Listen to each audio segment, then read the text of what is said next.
विधानसभाओं में सीटें बढ़ेगी, लोकसभा में भी सीटें बढ़ेगी, तो इसमें क्या दिक्कत है भाई? इसमें कोई दिक्कत नहीं होना चाहिए। लेकिन मैं कल देख रहा था, मैं कल सुन रहा था कि माननीय सदस्य प्रियंका जी अभी किरण रिजिजू जी चले गए, नहीं तो और मेघवाल साहब हैं, किरण रिजिजू जी जा रहे हैं, हम उन्हीं को एक कोट करके उनको वो साबित करना चाहते हैं। उन्होंने कल भाषण दिया, उनका भाषण हम बहुत ध्यान से सुन रहे थे। उन्होंने 3-4 बातों का उल्लेख किया। पहली बात उन्होंने कहा कि जल्दीबाजी में क्यों लाई गई। 50% महिलाओं को आरक्षण देना जल्दीबाजी का कदम नहीं हो सकता है।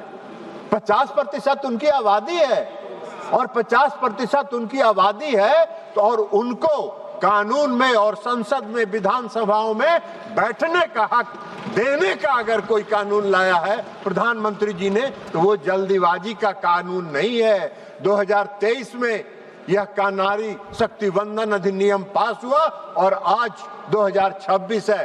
3 साल के बाद उसकी पूरी तैयारी करके और पूरे सोच समझकर यह बात कही गई है। उन्होंने क्या कहा? उन्होंने आगे कहा कांग्रेस पार्टी कभी नहीं होने देगी।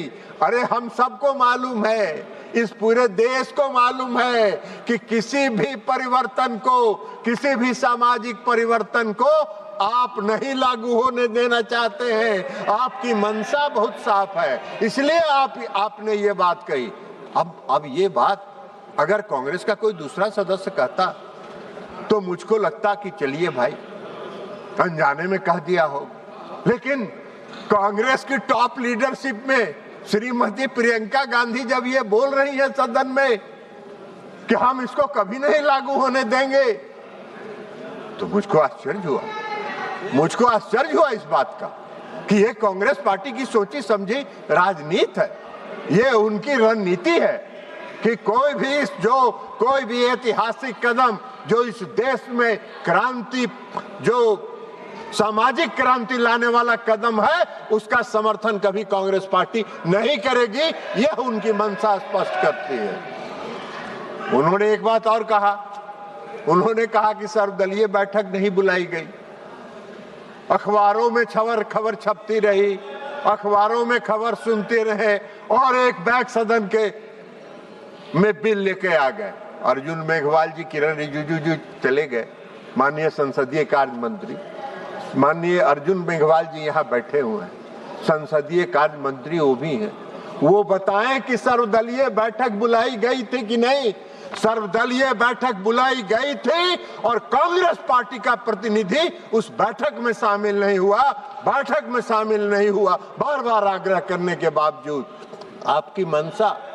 आपकी मंशा तो पहले से स्पष्ट थी, आपकी मंशा तो दिख रही थी कि आप कौन सा काम करना चाहते हैं।